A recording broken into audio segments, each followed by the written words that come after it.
স্বৈরাচার পতনের মধ্য দিয়ে নতুন অন্তর্বর্তী সরকারের কাছে গণতান্ত্রিক, অসাম্প্রদায়িক ও মানবিক রাষ্ট্র পুনর্নির্মাণের দাবিতে মানববন্ধন করেছে সুজন।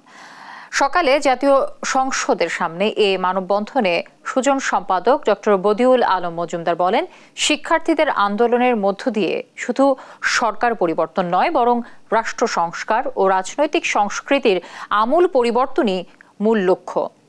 এর আগে গেল 11 অগস্ট অন্তর্বর্তী সরকারের কাছে রাষ্ট্র সংস্কারের দাবি তুলে ধরেন নাগরিক নেতারা।